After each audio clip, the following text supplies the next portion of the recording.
old school country, you know? Yeah. Because whatever, I don't know what now country is morphed into, but it's, Well, that's modern. Stadium country, I guess is yeah, the yeah, term. okay, yeah. Because like Johnny Cash is country, although by today's standards, he'd probably be considered like early rock or whatever. What about Bob Dylan? Exactly. Modern country music ruined country music. Although I don't particularly like either of them, except for Ring of Fire. That's a good song. Come on, like a Rolling Stone? That's a good song. It was number one rock song of all time. The Rolling Stones. Hold Yeah. on. No inherent bias there. Yeah. You been up to anything fun this weekend? I saw you were doing fondue last night. We were. Matt made the That was pretty comment fun. of it was nice of you to move D&D so that you could do other things on Saturday nights. Well, I also did do D&D that day. Oh, I thought you switched it to Mondays. We did it Saturday morning this time. I say morning, but it went till like late afternoon. I mean, So Saturday. That's a novel approach.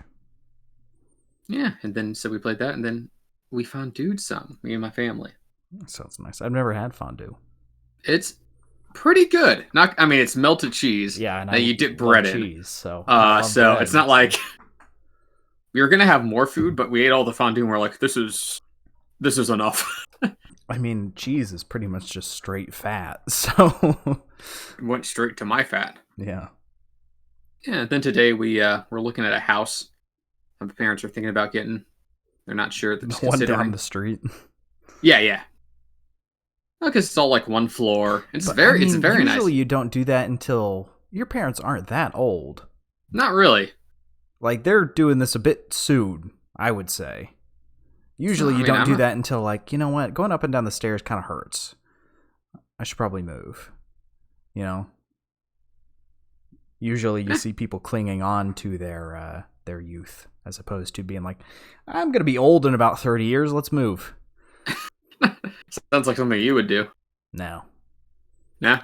Thanks to denial, I'm immortal. Wow. Haven't died yet? Yeah. And then we also did some, me and my dad did some record shopping. You get anything? Got some vinyl. I did. Ooh. I got, I always forget if it's pronounced Asia or Aja by Steely Dan. Did we do that album? I feel like we did that album. We have not done any Steely... Wait, did we? I feel like... Let me go to the YouTube. I swore we did.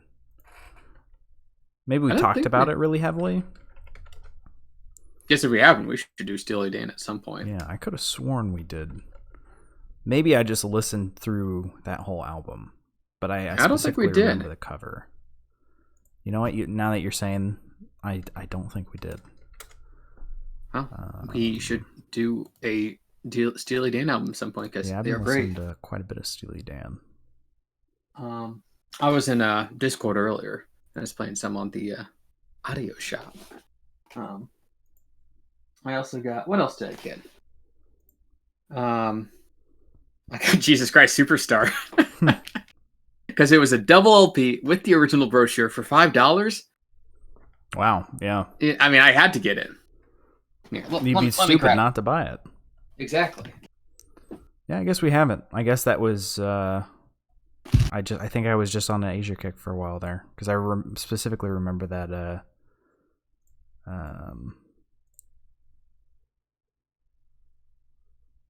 the thing.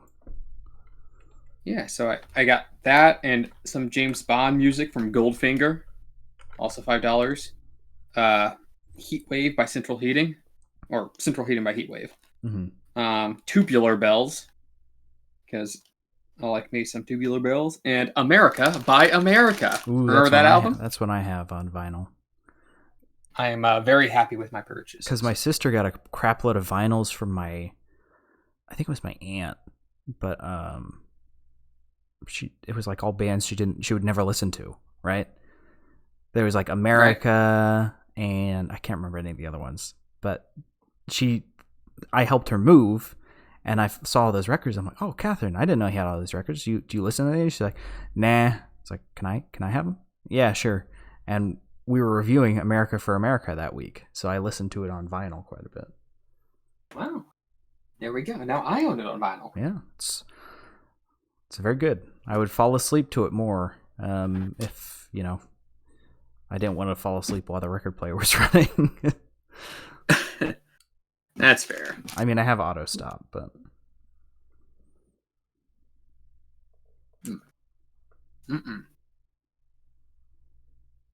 So yeah, that was mostly my day. So I'm eating a Fig Newton. Why? It's 8 p.m. It's 7 p.m. here. Yeah. It's perfect Fig Newton time. Is it? I like to think so.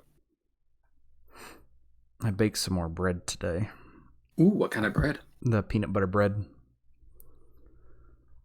I'm trying a different tactic to keep it fresh because it was I don't know, it was fine by the time I finished it, but it was like it smelled a bit vinegary, which I don't know how that would happen. Did you add vinegar? No, there's no vinegar. That's interesting. So this time I just had it in the pan and wrapped it last time. So this time I took the loaf out of the pan, completely wrapped it, and then stuck it in the fridge. Trying to treat it like zucchini bread. Okay. Well, tell me how it turns out. Yeah. And I'm interested. Well, I'm gonna make it when you guys come down. So. Really? You mean it? Yeah. I mean, it is the easiest thing in the world. It's a couple cups of flour, some sugar, a little bit of baking powder. Yeah, baking powder. No, soda. One or the other. Milk, and then peanut butter. That's it. Wow, that's actually pretty easy. Mix it together, throw it in a pan, put it in the oven for an hour. There you go. No eggs, no nothing. Ooh, that's making me hungry. Better eat another Fig Newton. Now I'll save the other one. Oh, do we want to hop on into it? This one's a bit longer. Oh yeah, I say we do. Well, hello everyone, and welcome back to the Audio Shop Podcast. This week we are listening to Brothers in Arms by Dire Straits. As always, I'm Sam. And I'm Cooper. Since we had the comment the other day that we just sound like two random white guys. Which we're slightly different. We are. We're beating the curve. There's the tier list of what white males do when they become 30. There's the beer guy, the podcast guy, the car guy, and the golf guy. And we're ticking one of those boxes, at least one. Yeah. I think by 2050, every person will have a podcast in America. That's my prediction. Yeah. Yeah, I mean, the other night we had about an hour-long conversation on Discord, and I thought of all the wasted monetization if we had made that into a podcast. Just money lying. I talk all the time. We have to make this get out to the people. If my every word isn't monetized, as if this podcast is monetized. Yeah, I was about to say, did we make any off of this? We do not make any money off of this, no. We just do it for fun. Because we aren't even. What's the process of? We can't even make money off of YouTube because you got to get. They made it really hard to make money off of these free sites. I don't understand. Like I just want to sign up and get checks in the mail. Why is that so hard to do? Come on, Twitch. Exactly. No, well, there's even that they're doing the DMC shit on Twitch now too, which plagued YouTube a few years back. One of the channels I watch had to delete 90% of their VODs.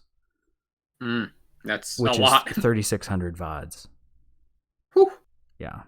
So, granted, they were one of the special Twitch channels where their stuff never expires. So this is stretching, which makes it even worse. People were comparing it to the burning of the Library of Alexandria. Just. Oh, okay. That's a bit extreme, but it's. I'm gonna email. I still hate to see it. Copyright in America is fucked up. Like a lot of things. I'm gonna email Jeff Bezos and have him send us our check weekly. If you think Jeff Bezos pays his employees, you got another thing coming. Oh, that's the thing. We're not his employees. That's the trick. Well, that's how you get him to give you money. I was about to say he could just put it as charity and make us a tax write-off, but he doesn't pay taxes. Yeah, he also doesn't do charity. So, Well, there we go. anyway, getting to the album. You wanna do the history, Cooper? Yeah. So as you can see, we are doing "Brothers in Arms" by Dire Straits. It's now noticed that we haven't changed the title of the actual video. Oh shit! But the actual stream I'll fix that now. says "Brothers in Arms" by Dire Straits.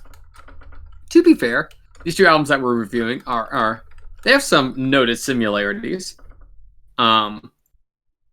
With 1984 coming out in 1984, obviously, but Brothers in Arms coming out just a year later in 1985. And another little coinky dink, both British bands, both led by two brothers. With the Van Halen brothers obviously being in Van Halen, and for Dire Straits, it's the I think it's pronounced Knopfler. I'm not sure how to pronounce that. But yeah, one's lead vocals and lead guitar. The other's rhythm guitar and backing vocals. And then of course there's a bassist and a drummer. So the classic 4-man lineup. And if you haven't heard of Dire Straits, they are actually extremely popular. They're one of the best-selling artists of all time with like 100 million sold. They actually spent collectively over 1,100 weeks on the UK albums charts. Wow. Collectively throughout their entire career. It's a long time. Which is a long time. I think that makes them fifth overall. Do you want to guess who beats them? Michael Jackson. No, actually. Really? Crap. Name's escaping me. Crap. God damn it. I can't get Bon Jovi out of my head, but that's not correct. Crap, what's his name? It's not Bon Jovi. Labyrinth Man. Shit. Oh, David Bowie? David Bowie, thank you. Close, but no. It's the top ones UK, are Beatles. Beatles are number 2. Okay. Number what? Who's number 1 then? I know. ELO. No, it's not even close. A nice try though. No, it's Queen's number 1. Oh, okay. Beatles is number 2. Elvis Presley's number 3, surprisingly. Really? And number 4 is U2. Why? I guess people like U2. I don't even know if I've heard a U2 song. I just remember back in the day I had an iPod, and then one day all that one album was automatically downloaded to my iPod, and I was very upset because I didn't want it. Yeah, well, there you go. Maybe that helped bump their numbers. I bet it did. Do you remember when that happened? Oh, I did. Hey, this album's free, except since it's in your library, it automatically gets added to your device. There's that one album where that guy's like hugging that torso. Yeah. But yeah. So Dire Straits, solid 5th place. Then of course they're like known for their mix of genres, rocks and blues. Have this kind of folksy rock called roots rock, kind of mixed in. Early country. And they've won Grammys, Brit Awards, MTV Music Awards. This is Brothers in Arms, 1985, is their number 1 selling album with 30 million copies, so 10 times platinum. And it spent 14 non-consecutive weeks in the UK number 1 spot. Yeah. So this one is kind of their big album, so to speak. I'll say. Jumping into track number 1 then. So Far Away. So Far Away. And this is... Yeah. I mean, I gotta be honest. I've listened to Dire Straits in the past, but only the popular ones. I'm not one for... They're okay. It feels bad calling them a novelty band, but... I mean, I definitely wouldn't call them a novelty band. I think it's the singer. I'm not a huge fan of his style. He's got a very distinct voice. It reminds, on this song particularly, it reminds me sort of. It's kind of not. I don't want to say Bruce Springsteen-esque, but like kind of close to it. Yeah. In terms of kind of a little huskier, a little lower. This one really oozes the 80s as well, with that synth and the. I don't know. It feels like you take the 80s and condense it down into a song, and this is one of the results. Oh yeah, and this first song definitely. I guess I haven't listened to much about Dire Straits, so I guess coming off of Van Halen, I kind of expected something a little closer to that vein. Like, oh, they're No. both British rock. No. No, Van Halen definitely steers towards hard rock, and Dire Straits are definitely a lot closer to soft rock. Yeah. Like this song is extremely mellow. Yeah. And I don't know if you picked up on it through the course of the album, Cooper, but they have a specific guitar filter that they always use. And that's one of the easiest ways to tell if a song is by Dire Straits. Really? Yeah. They almost every song uses the same kind of filter over top of the guitar, which gives it a very unique sound and is basically the second vocalist almost. Second vocalist. The fifth member, the guitar filter. Exactly. I gotta say, this one felt quite repetitive for how long the song was, vocally anyway. It just repeated, and then the song ended at 3 minutes, and it just kept going.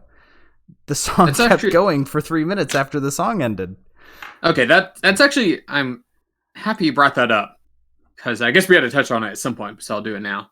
So this album's pretty special in the fact that it's the first album to ever sell 1 million compact discs, or CDs as they came to be known. Is that why every song goes on for 2 minutes after it actually ends? Well, because the original, LP, the vinyl, right, is about 47 minutes long. This album on the CD is 55 minutes long. So several songs on these albums were on the CD was the official cut, right? Which was the long cut. So Far Away on the vinyl was a little under 4 minutes. Well, on this one's a little over 5 minutes. And this happens to several songs. Money for Nothing's like a minute longer. Yeah. Why Worry is like 3.5 minutes longer. So they kind of had this new technology, and they used it to really expand out their songs. And I gotta say, usually to the detriment. That was one of my biggest complaints on this album. This song also hard goes on for so much. Like, there's no point in releasing a 55-minute album if you're going to have 15 of those minutes be filler. That's wasting everyone's time. Now, I will say a couple of the extensions, when we get to them, are actually really fucking good. But this one was shit. I hated it. I was like, okay, the song's over, and then it just kept going. And I'm like, okay, well, it takes a good song down to a upper bad song, Yeah, sometimes a common theme that I noticed on this album, and obviously it sounds like you noticed it too, was some of these songs a bit overstaying their welcome. I mean, for reference, last week we reviewed Van Halen, like I said again, which was also a 9-song album, but it's also 22 minutes shorter. Yes. So usually like the average length. You wish the Van Halen album was longer. I mean, 45 minutes is a happy medium, so their vinyls kind of hit that. Not that I'm anything wrong with longer songs. I mean, obviously Pink Floyd did that all the time, and everyone loves them. But when you're having constantly over 5, 6, 7, 8-minute songs, you really need to vary it up to keep the listener attention. And Far Away is only 5 minutes long, which is actually a little less than average on this album. Yeah, and it still felt way too long. Such a kind of weirdly consistent hypnotic experience. Mm-hmm. That it kind of blends into itself. Yeah, and I like you bringing up Pink Floyd, because the difference with that is they wrote the songs long. They wrote an album, and then they came back later and extended the end of songs. Well, from what I could see, it looks like they edited it down to the vinyl size, and then we're like, oh, we can put this on compact discs and have more. They just kept the whole studio size. Okay, so I take that back. They're just not good at writing songs. I don't want to say not good, but they definitely... They know how to write short songs, and then thinking repeating the last minute again is making the song longer. They certainly know how to draw out a song. And for this one, it was just repeating the same thing at about 30-second intervals for the last 2 minutes, which was pretty bad. Yeah, So Far Away wasn't a particularly strong start for me on this album. But thankfully, we jump right into Money for Nothing, which is if not the most famous track from the album. It probably is it's the most famous track. Yeah, probably one of the most famous track from Dire Straits, and The in most total. famous, And I'd say. Walk of I mean, I'm biased because I knew Walk of Life for a long time, but Money for Nothing's that classic MTV music video with the really bad CGI. I think that was the first instance of CGI in a music video, was the Money for Nothing music video. that, and it was actually the first video to be aired on MTV Europe. So that's what it was. very, very. The lyrics here are very self-descriptive, I suppose. Yeah, and since we're on the topic of lyrics, did you pick up on the homophobia? I never heard that before. Maybe I only ever hear the radio edit. Yeah, so now to be noted, if anyone listens to this on Spotify, it does say the F word quite a few times. Not fuck, because we'll say that. Okay, the derogatory term. Yeah. Which I was curious about, so I looked in the lyrics, and from what I could see, the story of the song is the fact that it's about a guy who works in like an electronics store. Mm-hmm. That's why it's like talking about selling refrigerators and stuff. Right. And he's watching artists on, like, you know how like TVs have like that repeating loop that they do? Mm-hmm. He's watching MTV on those TVs. He's kind of lamenting how they can get, money for free and chicks for free. So he's calling them the F word and kind of like discuss that he doesn't have it. So it's kind of like is a character saying it, but it's still a little off-putting, obviously, in 2020. Yeah. It just threw me off because I've listened to the song, probably 100 times. But this is the only time I've ever listened to it on Spotify. Almost every time I've ever heard it has come up on the radio. And obviously, FCC doesn't allow you to even say butts on TV or radio. So they don't allow the word butt? That's a bit extreme. But anything more that you can't... I don't think you're allowed to... Are you allowed to say crap? I think you're allowed to say crap. But that's about as bad as you can get. You can't say the F word. You can't do any worse curses than, 5th grade like class. Damn or hell. I think I'd say hell's on the same level as crap and damn. Yeah. Those are all, low tier. PG-13 swears are allowed. But you don't get the one F-bomb like you do in PG-13 movies. No. I mean, he says the F word or the derogatory term more on this song than once. Yeah, several times. But I guess it's in character, so, take that as you will. It just threw me off because I've never listened to the, obviously I never had it on CD and I didn't have vinyl and I've never listened to it on Spotify. So I was like, oh my God, I didn't realize how heavily edited the radio edit was. And it's also got the only guest appearance on the album by Sting, who does that falsetto, obviously. That's kind of prevalent throughout the song. Which is great. Oh yeah, it's I mean, Sting's a better vocalist than the lead vocalist of Dire Straits, and it shows. It shows quite a bit. Jumping back to the beginning of the song, though, I really love the synth and drum startup to this. It is one of the best build-ups in music, I think. Or definitely the best build-up on this album. Just starting from absolutely nothing and building up to a big burst before kind of dropping back into the extremely repetitive backing track. Yeah, it's like this. It's ethereal. It's got like this distant synth. You got Sting's kind of falsetto vocals floating over it, before it busts in like a minute and a half into the song. Mm-hmm. And I think the song is. I think it tells lyrically an interesting story. Yeah. Kind of this schmuck working in an electronics store, wishing he was famous. Which is it's very meta. This is about a guy watching MTV, wishing he was on MTV, and this is like the first video on MTV. MTV Europe. MTV Europe, of course. But still. MTV was around in America before that. And it's but it's famous for being like one of the best known MTV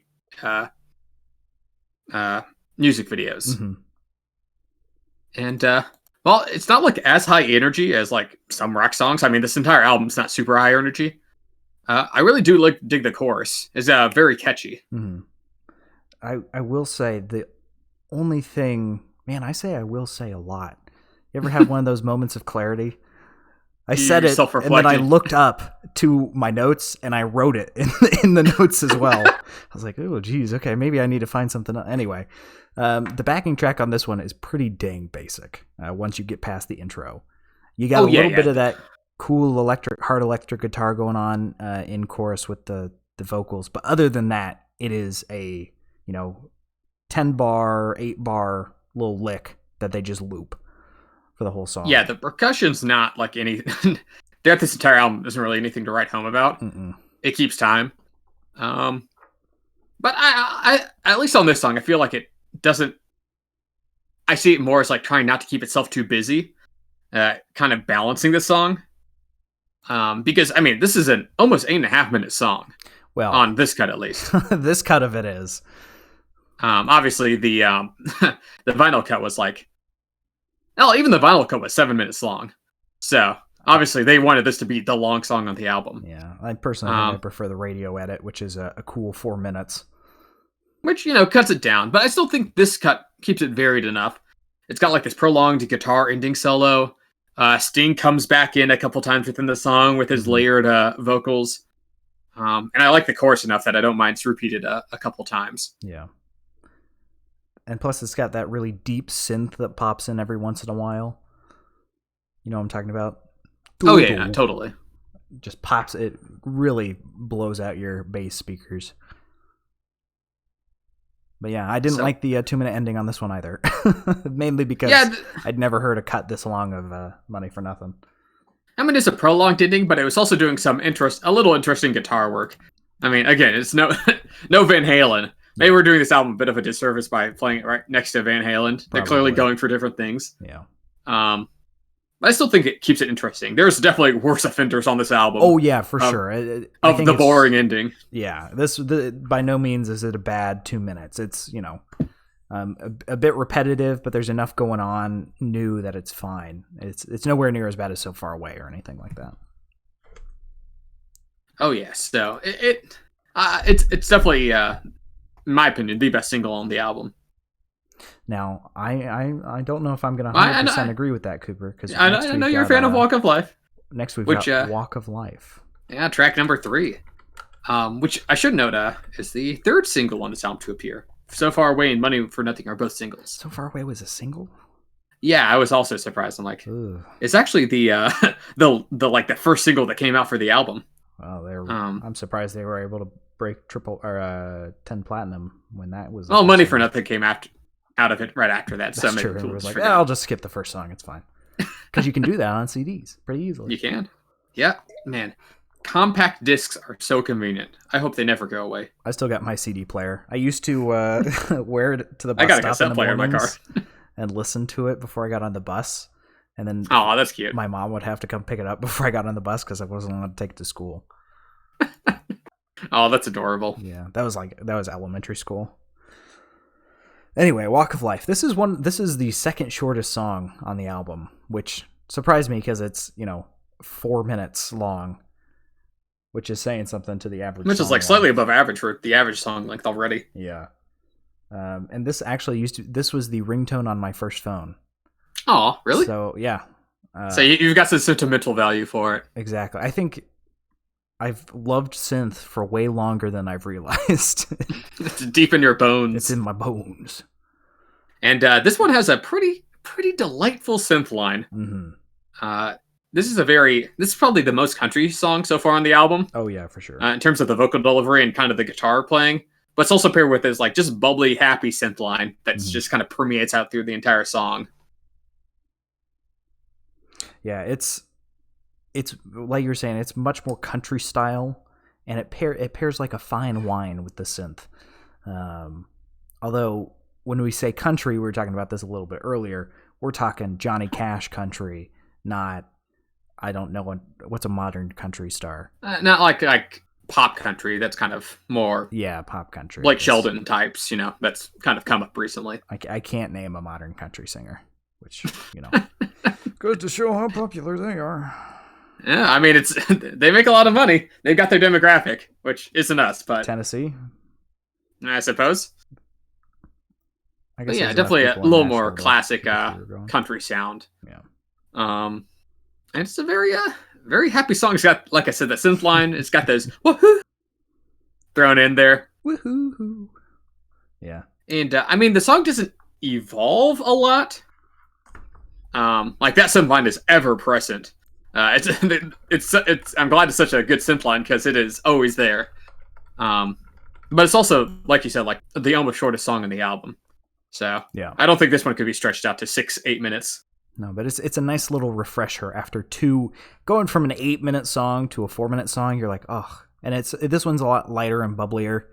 No racial slurs, not racial slurs. Homophobic slurs. Homophobic slurs. I was gonna say anti-sexual, but that doesn't make sense. They're against sex.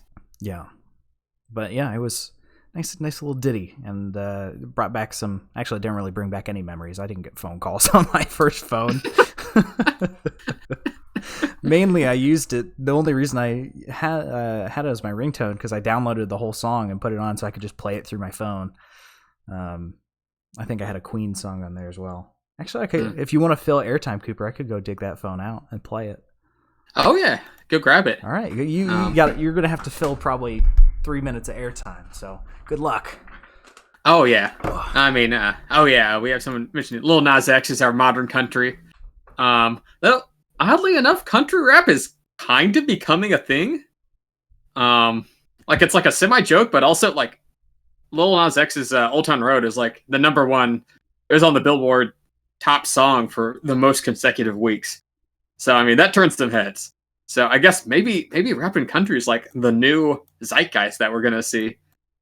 I'm not sure how that will work, if it will work. I mean, I'm actually kind of a fan of Old Town Road, even though it's basically a novelty song. But I don't know. Maybe we'll have a merging of genres, like two galaxies colliding and becoming a new galaxy. Hopefully there's not too much pain and suffering with that either. And I guess in terms of other modern country, I don't really listen to that much. Like I said, Blake Shelton, but that's just because my parents watch The Voice sometimes, and I've caught him. But what was that one guy's name? Michael Michaels? The guy with Philip Phillips, I think. I think he's country as well. But yeah, I'm not too familiar. Maybe we'll have to do a straight country song or album one time. I don't know if we'll where exactly to begin though. So if you guys have any suggestions, drop them in the suggestion box because that's a genre I have largely untouched. Like I said, there's no bad genre of music. There's just, bad delivery on said genre. So I'm sure there's some gems there that I'm missing and might actually thoroughly enjoy. That falls outside the realm of like kind of shitty stadium country or rap country novelty songs. And I think before Sam's get back, just so you know, our next song's going to be Your Latest Trick, track number 4, which is another single. Ooh, okay. These guys front-loaded their album with singles. Though this one definitely takes a turn for the interesting, into jazz of all things. So you got kind of a country rock song sandwiched right next to a jazz rock song. So that's why I was saying it's kind of odd that Sam might think this is a little more novel or a novelty album because I think it plays with some interesting ideas overall. All right. Well, I think that's gonna have to stay plugged in for a minute. Also, I forgot that I had Intensity Inspire 3 or something. And it's a sliding phone. Ooh, so I had one of the sliding phone too. The cable, I think, might be a little bit busted. So no, that's okay. It was on for a second, but now the screen is just pure white. So I'm gonna. Oh, I can just take the battery out. Oh, I miss being able to do that. I mean, I do miss that. I think the smartphones have some significant advantages as opposed to the sliding ones, though. True, texting's definitely easier. Having a full keyboard was kind of nice. I never cared for it. My thumbs were too big. Ah, I see. Fat fingered. I got good enough where I could text without looking.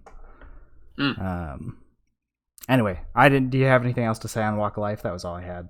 Oh, no. That was about. I was lamenting the fact that I haven't gotten into country as much. I don't think there's anything to lament there. Well, I don't think there's any bad genres. I want to find the good country, right? Something that's I just don't have people around me that know good country to suggest. So I guess I'd have to do some research. Jump into track 4 if you're ready. Yeah, I was just talking about Your Latest Trick, where it goes from country rock to like jazz rock. Because it enters with this like smooth ass trumpet. Oh yeah, that's accompanied by this rhythm guitar, buttery smooth. And then and then this like sax breaks in as well. Whew. Things get jazzy on this one. Yeah, it was really nice, easy listening jazz at the start of it. And then the vocal line came in. I was like, can we go back? Can we go back to before the vocalist? Again, no disrespect to Mark, the lead vocalist, but it's like I said, it's a little more Bruce Springsteen-esque vocals, which are decidedly not smooth. So when they're kind of rubbed up against each other, it's a very noticeable. Yeah. Yeah, and then I'm pretty sure he says Monster Mash in the lyrics. He does say the words Monster Mash. I was like, really? I'll confirm. I think Monster Mash came out before this song, so I guess that makes sense. I mean, I guess, but I don't think I'm going to be able to get into this phone, sadly. And plus, I just noticed the SD card's not in it, because obviously I would have taken the SD card out. Why would I leave the SD card in that phone? Oh, well. I'll believe you. You'll have to take my word for it. Because I definitely did not. There's no physical memory in this thing. It's not still in there. The only memory's in your head. Exactly. And this was, I don't know, this song I felt was the first one that actually had progression. Like the rest of the songs have been good, but they've kind of been what they were from the start. This one has the think trumpet. Money for Nothing has some progression. Yeah, but not to the same extent that this one does. No, not as much as this one. Because you got the trumpet, and then you bring in the sax, and then there's bongos pop in, and then there was like some weird bonging instrument. I don't even know what to call it. It was around like the 3 minute mark or so. No, it was electronic. I think it was probably just a thing on maybe a synth that they just changed to sound marimba-ish. And then it brings back the trumpet and the sax. That sax solo at the lead out was amazing. But just kind of it changes and evolves as it goes, which is more than, at least the first 2 songs.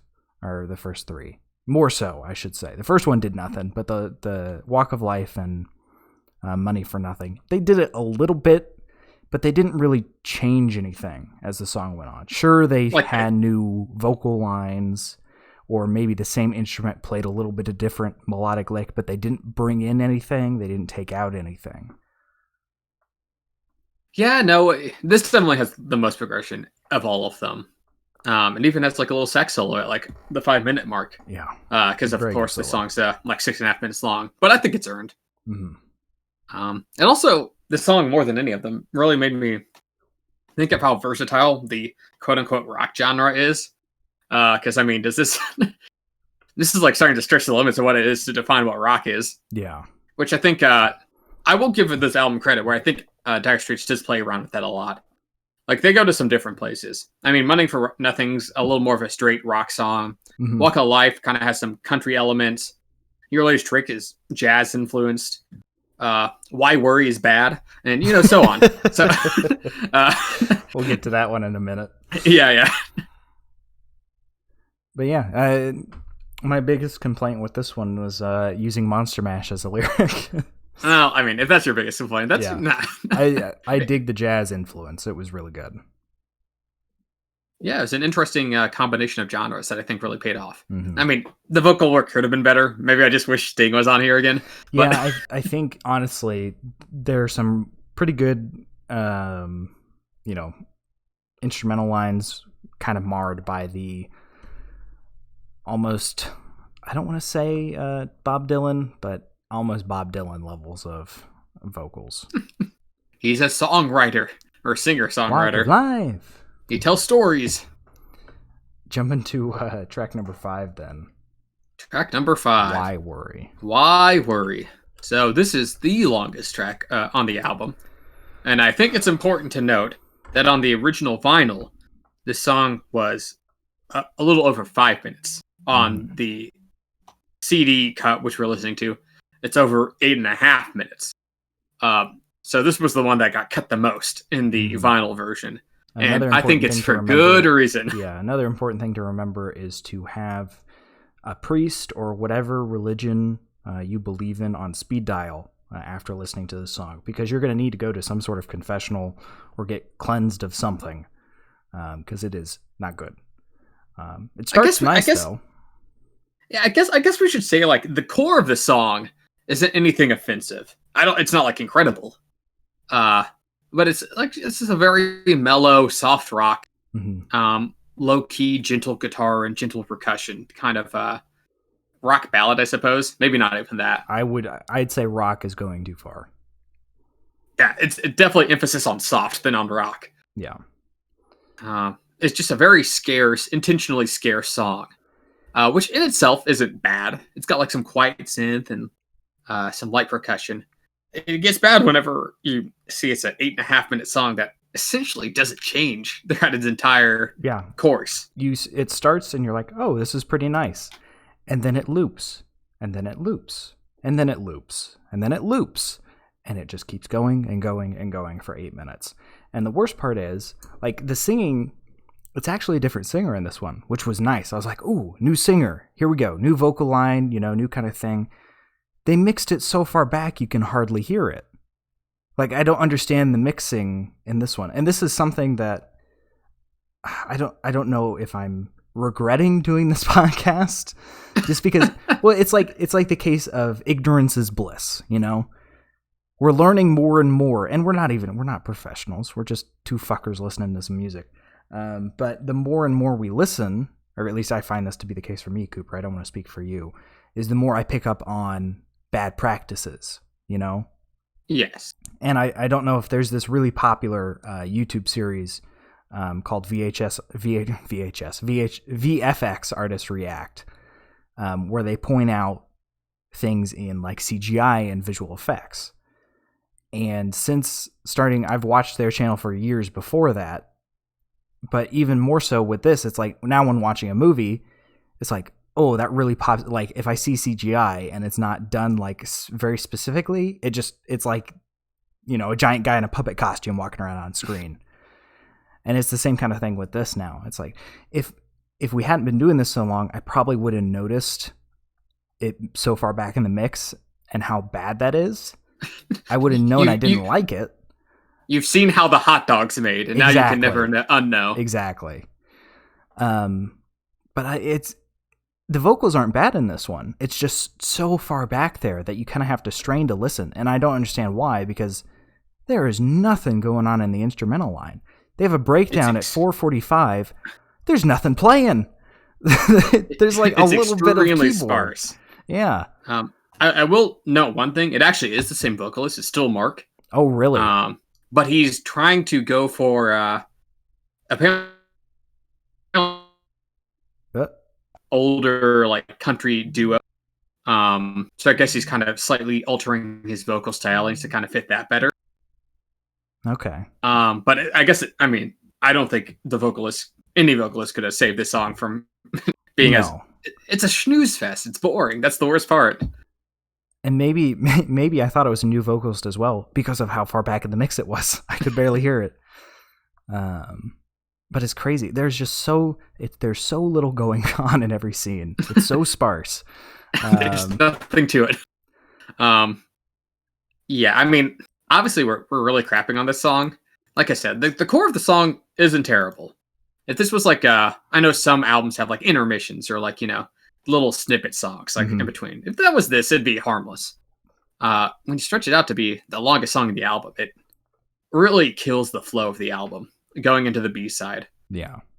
The worst part is nothing proceeds to happen for the last 3 minutes of the song. Like you thought the breakdown was sparse.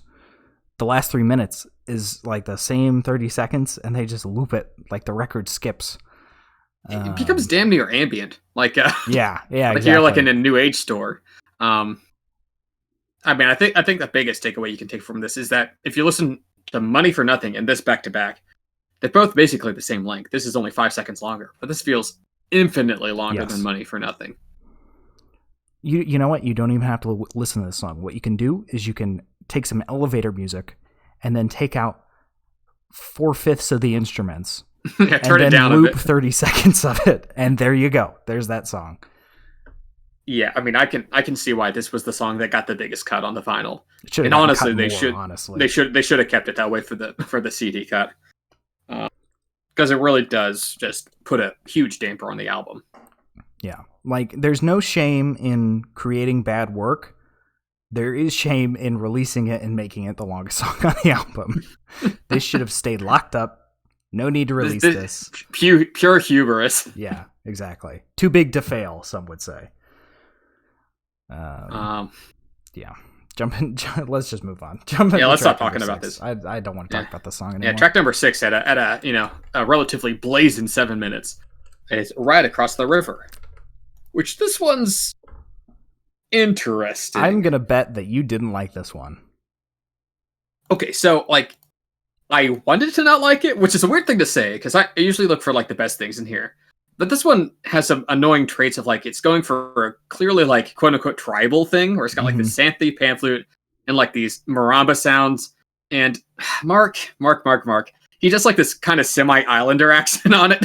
Oh, I did. I wasn't even listening to the vocals in this one. I've just tuned them out by this point. Which is slightly off-putting for me at least. But maybe it's just because we're coming off of Why Worry. But it's at least doing something kind of interesting I can respect. It's, again, like taking another genre and mixing that in with rock. Mm-hmm. Now, that may be why I like this one more than I should have, but I really digged what it was, at least the instrumental. After the first minute, I completely tuned out the vocals because it was just the same lines repeated over and over. But the instrument's got a lot going on here, which, again, a lot going on is relative. There's like some woodblock instrument in the background that was coming in every once in a while that was really nice. There was a guitar solo at 2:10, which really spiced it up. Mm-hmm. Yeah, that was actually it. It wasn't like super blazing or fast. It's more methodical, but pretty intricate. Yeah, and it's just got a lot of little nice percussion things going on, which together create an interesting instrumental track, which we haven't had for a hot minute. And then the outro of this one, this is kind of where I put my rant, but we already had that. Because the prolongated outro. Exactly. Every song I'm swinging between not liking it and loving it, because the 2-minute outro on your latest trick was fantastic. But the 3-minute outro on Why Worry and Money for Nothing were not very good. But this one was amazing. I love the 2-minute outro on this one. It adds a lot of life. They've got the constant sound of like river bugs in the background, so that when all the instruments fade out, you realize, oh, those were there the whole time. I just couldn't pick up on them because there's all this other stuff going on.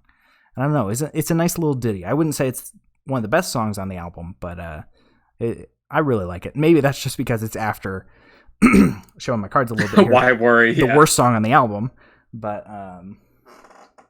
yeah. It's got some interesting production ideas. Like you said, the bug sound effects with the river sound effects they really add to the character of the song. Mm-hmm. I'm definitely less of a fan of the outro than you are. For me, it's a little too sparse. I guess it's open and it lets like the island noises kind of creep through. Mm-hmm. But it's like just kind of stretches on and on. It's already a 7-minute song. It's actually one of the few songs that weren't cut for time between the two versions. Really?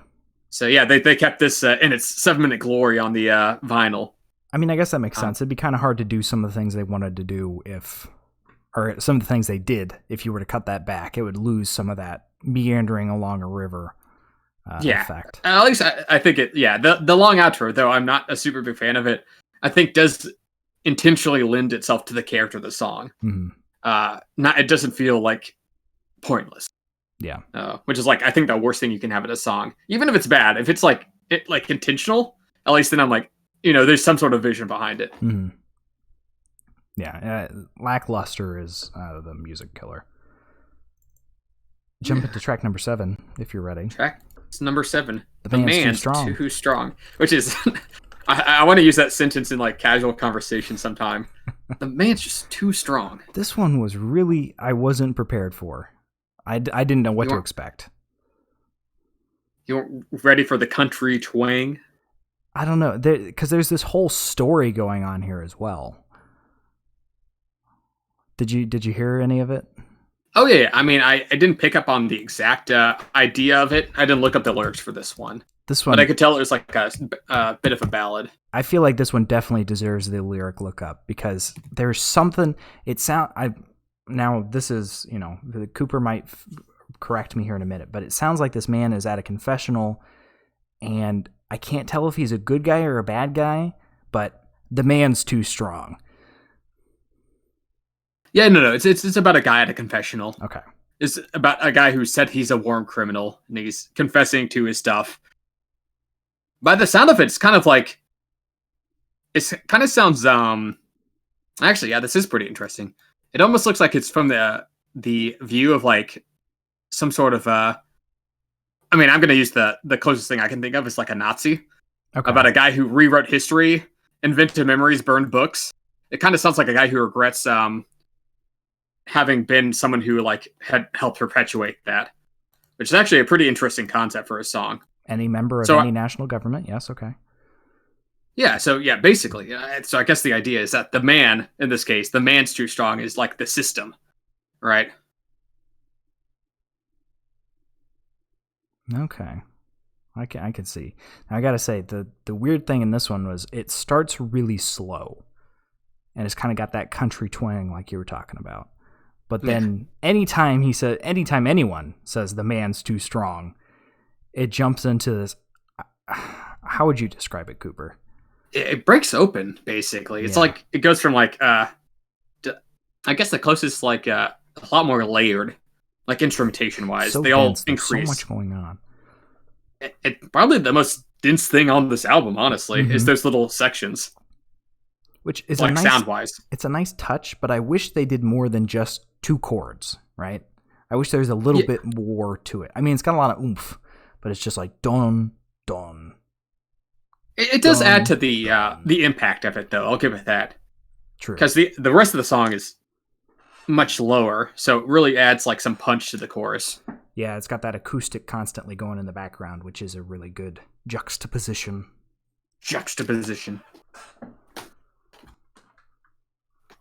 No, it even has a little piano sneak in there at the end too, which I thoroughly enjoyed. Yeah, it's a very different track. Sorry, I just got up to turn my light off, hoping to do it while you were talking. It's a very different track, but not like bad different. It's got some interesting layers going on, and thankfully, I will say, this one does not overstay its welcome because it's an interesting concept, but it can't be carried on for too long. I wouldn't dream of Dire Straits ever making that mistake. I can't think of 1, 2, 3, 4 songs. Hold on. Yeah, no, at 440, I think it gets the point across perfectly. Mm-hmm. And I actually like it now even more that I'm looking up the lyrics. It's got an interesting concept. Yeah, it's an interesting one for sure. Jump to track number 8. Track number 8, One World. One World. I gotta be honest, I didn't have too much for this one. I also didn't have too much for this one. Like it's got some good funky upbeat bass going on, but I don't know. It's just kind of it's like the mixture between like Seinfeld and a cop procedural. Yeah. This is. Go ahead. Sorry. Oh yeah. I mean, I was gonna say it's the shortest song of the album at 3 minutes and 40 seconds. But it also doesn't really do much for me. It doesn't really do anything other than that bass. That's it. I mean, I guess it's kind of a shame because, yes, the B-side's definitely been hit or miss. I guess the A-side was a little bit too. But at least they were presenting some interesting ideas for the most part. This one definitely seems like an afterthought in terms of the listing. Yeah, it just feels bland, you know. There's not really anything there. I think it could have used some guitar to spice things up, because it's just kind of laying there. And when your album is consisting of consecutive over 5-minute songs, having a 3-minute song that's considered pretty bland compared to those is bad. Yeah, I mean, if they're going to make a short song, I figure they should have at least gone like a little all out with it, right? Like they did for Walk of Life. yeah, have some more energy or interesting concept that would get annoying over the long term, but works in the short term. Mm. I mean, I guess the most is that it has kind of a little plinky, like synth organ kind of breakdown thing or harpsichord breakdown. Mm-hmm. But like beyond that, it's mostly just kind of a like kind of smooth listen that just kind of floats over you. Yeah. In one ear and out the other, so to say. That's really all I had for that one. Yeah, I didn't have too much to write about about One World. Jump into the final track then on the album, track number 9, Brothers in Arms, which is another pretty famous track, I believe. Right? Yeah, it's the title track. It's the final single on the album. I found it kind of funny that there's 5 singles from this album, and the first 4 songs on this album are the 4 singles. I mean, and then you're going to find it hard to place them when it's a 9-song album and there's 5 that's true. singles. But they're back to back. Yeah. And then the album closed out with Brothers in Arms. Also the only the longest song that was uncut from between the 2 releases. Mm-hmm. This one was always meant to be, but being 7 minutes long. Which kind of fits. They do take it slow. They start up with some good synth and thunder, which is never the wrong way to start a song. Very atmospheric. Yeah. And it's very sad, I would say. It's a surprisingly moody song. You kind of expect it to kind of like do one of those, rock isms. It like starts off kind of sad, but then it busts out. But it like doesn't really do that. Well, this one is lament. I don't have the lyrics. I probably should pull the lyrics up before I go saying this. But this one is lamenting lost comrades, right? Yeah, Brothers in Arms. Yeah, it's about. Let's see. I'm going to assume it's Vietnam, but I don't know. Vietnam or Korea, something along those lines. Let's see. Well, I mean, this was a British rock band, so yeah, maybe were they in Korea? So Wikipedia, I'll go with the Wikipedia description. It curates experiences of soldiers in wartime, their need for solidarity. Okay. I think it might be more relating to World War One. Kind of lamenting, because that's the first big modern war. Sure, there were wars before it, but that was the one that was like, oh crap, we can't just march in straight lines at each other anymore. Although, you think the Civil War would have shown that more, but no. This one says it was written or inspired by the Falkland Wars, okay. which was a 10-week period in 1982 between Argentina and the United Kingdom. Huh. Yeah. Well, there you go. Yeah. So it's a very sad, kind of anti-war, which is placed very oddly next to some of these other songs. But I mean, it's, I don't know. The theme with this song and the theme of this song and the album's named after this song, and then you look at all the rest of the songs on this album, none of them really tie in. It's just kind of, they're all kind of just there. There's not really like a thematic link tying any of these albums together. Which, I mean, I guess, albums don't have to do that, right? It's nice when they do, but, it's not like something required. I'm not quite sure why this one's the title track. Yeah. I mean, it's a good song. Yeah, I mean, it's a fine song. I think it's definitely is moody and atmospheric. And the vocals and the instrumentation, they all reflect that. And it's also got some pretty nice guitar playing throughout. It's sung from it's sung by a soldier dying on the battlefield. Yeah. Is what the story is of the song. So, also forgetting, I completely forgot Sultans of Swing was by Dire Straits. That is the most famous and my favorite. Yeah, that's probably the most famous one. Don't get me wrong. Money for Nothing is pretty famous, but it's not as good as Sultans of Swing. Anyway, getting back to this, I think most people, yeah. I mean, I didn't have too much for this one. It's kind of self-explanatory. I don't know. Oh yeah. It's not markedly deep instrumentation wise. No, it's much more focused on the lyrical aspect of it. And it's very low key throughout. It does end with a long outro. Mm-hmm. So at least they cut that. Yeah, but that's every song. Yeah, that's true. But yeah, that's about it. Yeah, that's the last track. That's the album. So now this is going to be a hard question, Cooper. I'm going to throw a real curveball your way. You ready? Toss it. I'm ready. What do you think the worst song on this album is? Man, I mean, just this track list is so airtight. I mean, I guess if they had to go for the gaping hole in the track list, I'd go with Why Worry. Yeah. Lord, this is a hard listen. Like, it's boring. It's boring. It's mind numbing.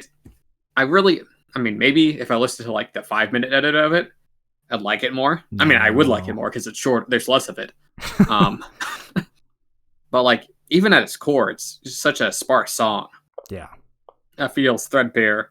And then you stretch it over 8 minutes. I'm sure somebody can be like, you just don't understand that it makes you it gives you room to breathe.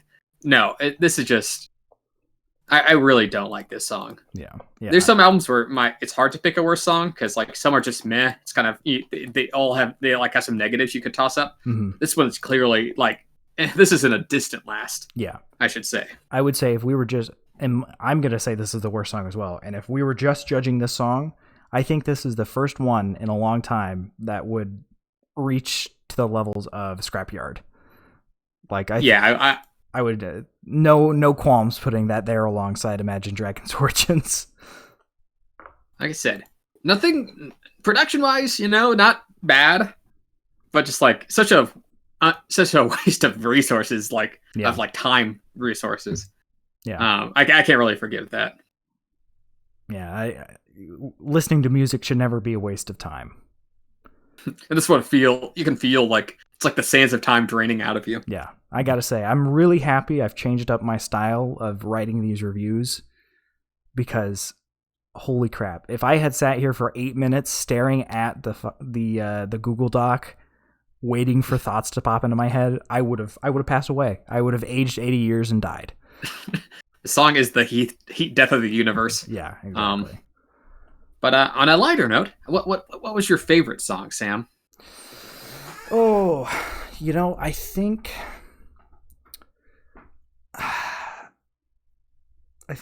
I don't know. It's a toss up for me between Walk of Life and Your Latest Trick. I think I'm gonna have to go with Walk of Life just because of the history I have with the song. But Your Latest Trick, I actually like quite a bit, just because I'd say it's probably the most developed song on the album, which is, I gotta say, not listening to a lot of Dire Straits other than a couple of their hits, I'm quite surprised with how underdeveloped almost everything is, and this has sold 30 million albums. Yeah, it's surprisingly light. I think that's being generous. It's surprisingly, it's like you go to the grocery store and you buy a tub, like, ooh, extra dark chocolate covered caramels, and it's like a big foot tall tub, packed to the top. You're like, oh, really cool.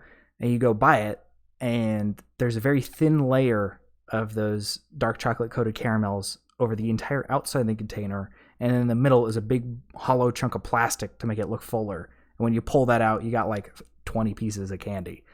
It's a very specific metaphor. Yeah. But not unapt. I'm going to have to go with a slightly different choice for my favorite. I think I'm going to go with Money for Nothing. It's got a fun concept, like storytelling-wise. I really dig the chorus and the ethereal Sting-isms that kind of float in the background. Sting is pretty nice. Is pretty interesting. And it's got a pretty... I like the prolonged guitar solo at the end, too. I mean, I think it goes to show, this is the second... My least favorite of my favorite songs were the longest songs in the album, at over 8 minutes long. Yeah. So this one does everything right, where Why Worry does everything wrong. Two sides of the same coin, the duality of man. Yeah. Shown in this album. Which, you don't really want on a 10 times platinum album. Hey, but they do. They have. You know what? That Why Worry makes me want to sing Money for Nothing. Like, how the heck are they making money off that song? I could make something better than that, and I know nothing about composing music. Well, you did. They did, so they got the money. Yep, money for nothing. Less than nothing, even. Well. Want to go on to the ratings? Yeah, sure. Do you want to do the ratings this week, or do you want me to? Yeah, I'll introduce them. So basically, as you may or may not know, me and Sam, we have a combined experience of -8 years in the auto industry. Mm-hmm. Information actually flows out of us like a bowl with a hole in the bottom. Every morning before I go to work, I have to relearn how to drive my car. It takes about an hour to watch YouTube, and by the time I get to work, I've forgotten half of it. We can feel our brains Benjamin buttoning, in real time. Mm-hmm. But because of that, we've kind of named our rating system after some car themes. So a showroom is the tip top. This is pristine condition, mint condition. This is top of its class.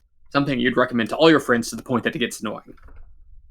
With on the bottom side being a scrapyard. This is just, ooh, yeah, get it away. This is actively harming you, taking away chunks of your synapses, and you just could not wait for the song to be over and to never touch it again. And then in between, we'll give it like a high or low, depending on if it's a little closer to a showroom. Might give it a high like new, a little closer to a fixer-upper. We'll give it like a low like new. So Sam, what is your rating for this album? I think I might even be being a little bit generous here, but I think I'm going to go with a low fixer-upper. It probably actually deserves used rental, maybe a high used rental. But I think the strongs are really freaking strong. But the fact that why worry? And I mean, there's a couple other songs that we touched on. The bads on this album are so low that it drags the whole thing down. You do not need. I would not recommend listening to this album personally. I don't think you need to listen to it. I think you need to listen to Your Latest Trick, Walk of Life, Money for Nothing, maybe Brother in Arms. Other than that, you could probably skip Brother in Arms. But when over half the album is skippable, you don't need to listen to it. There's we've talked about the singles albums in the past with they write a couple of good singles and then they write filler and then release an album, and they know people are going to buy it because it has the singles on it. This kind of feels like that. The singles are, well, I should say 2 of the singles are really good. The rest are meh. And then one song actively, this is the first song in quite a while that I've listened to that actively hurt. So it's, I suggest listening to Right Across the River, but it's clearly not for everyone. So. Yeah, I think I'm going to have to join you there, Sam. This album's, and giving it a fixer-upper. This album was a real mixed bag for me. It's not like I clearly see why people like Dire Straits. Don't get me wrong. Mm-hmm. Like you said, the singles on these, like Money for Nothing, Walk of Life, Your Latest Trick, that's a solid, stretch of songs. And there's some, other decent ones. The Man's Too Strong. Even, like you said, Right Across the River is good for some too. But the other half of the album, I just do not care for. Yeah. And I don't really see a reason to come back to it. So I guess, when you have something you like, something you dislike, you can balance that in I pretty much gave it the exact middle score. Yeah. Where certainly you buy this, if you, for the people who bought this album, we're obviously buying it for the singles. Yeah. Oh, yeah. There's not too many surprise gems on this one. And I bought this for Why Worry. Yeah, please get out of my side if you say that. I'm deaf. Where it's a weird case where something that can be both a strength and a weakness, with the song lengths. Mm-hmm. There's they use it very rationally and well in some of the songs, and then completely amateurishly in other songs. Mm-hmm. That kind of baffles me. Yeah. But yeah, so I can't say I hate on this album, but I can't say I like it either. Just because of all the negatives are pretty prominent. So I'll have to go middle of the road on this one. Yeah. Yeah, I think I can safely say I'm not going to come back and sit down and listen to the whole thing again, ever. because it's not like America where it's like, ooh, one song into the next, it builds and is nice. This is like, oh, what's next? Is it one of the good ones? No, okay, skip. Yeah, no, I definitely say this is kind of like a pick your ones out of this. Yeah. But that is the album for the week, Brothers in Arms by Dire Straits. And now we'll launch over to the Spare Tire, which is just where we talk a little bit about what we've been listening to other than this week, if there has been anything. So, Cooper, you usually talk for about 5 minutes straight on this one. So why don't you... you listen to a lot of music. That's why I say that. I do. I like to listen to music. Especially since you can listen and read at the same time, which I still don't understand how you manage that. But it's big brain. It really is. I'm working on all... it's like having the Google tabs open while you're playing a game, right? Exactly. Got all that processing power. But yeah, this week I'm talking about an album that was never released. Ooh. Well, how'd you listen to it then? Well, okay, so a little backstory. You know Kanye, right, Sam? Oh, God damn. Okay. Okay, so originally between Kanye released an album called Ye and he released an album called Jesus is King. Between those times, he's working on a album called Yandi, the mixture between Kanye and Gandhi, because that's just how Kanye rolls. But he ended up not releasing a lot of those tracks because he changed direction into Jesus is King, namely a worse direction. That album's not super good. But these tracks from Yandi were leaked a little bit ago. And so basically someone on YouTube just kind of took the bits and pieces and put them into an album. So it's an interesting listen because a lot of the songs are incomplete, as in like they just cut off suddenly, or there's clearly like vocals or like snippets missing. But it's a very interesting back peek into like kind of a working in process album. And frankly, I think it probably would have turned out better than Jesus is King because it still has a lot of the gospel elements that were in there, but it's mixed. It's mixed pretty interestingly with like some electronic ideas and some like kind of more kind of synth heavy like rap songs that kind of flow together. I think a lot better. And it makes me sad that it will probably never see the light of day because Kanye is busy building his like weird North Dakota cult or whatever in Central America. So, or this in the center of America. So yeah, it was kind of a weird little what if listen. Yeah, you're certainly unique, Cooper. In your music taste. It's a piece of music history. Yeah, sure. You can say that about quite a few things. This week I've been listening to quite a bit of America by America. I don't know. I usually listen to. I've got that chillin' playlist I was talking about last week that I usually listen to on the way home from work to wind down. But Riverside came on, and I was just like, you know what? I really want to listen to America. So I listened through that album probably 10 times this week. It really is a great album, and it's really chill as well, which is the best part. And I've been listening to quite a bit of Steely Dan as well, actually. Some Deacon Blues and my list just updated. I was looking at my daily mix and it was from last week, but since it's a new week, it updated. But I've actually been listening to quite a bit more Beatles as well. They popped up into my daily mix. I'm like, yeah, you know what? I'm feeling that. Some Strawberry Fields and Penny Lane and a little bit of their psychedelic stuff. Yeah. Or I guess that's all from Sgt. Pepper's, yeah. Pretty much what is it? What's this album? It's the remaster, the 1967 to 1970 remaster album. Oh, yeah. That has a lot of the classics and some not so much classics on it that I was really, really digging. Oh yeah, some Reelin' in the Years, which is one of my favorite Steely Dan songs as well. But yeah, just kind of jumping around between some classics, I would say. Nice. Heavily favoring America. Riverside I could listen to on repeat and never get tired of it.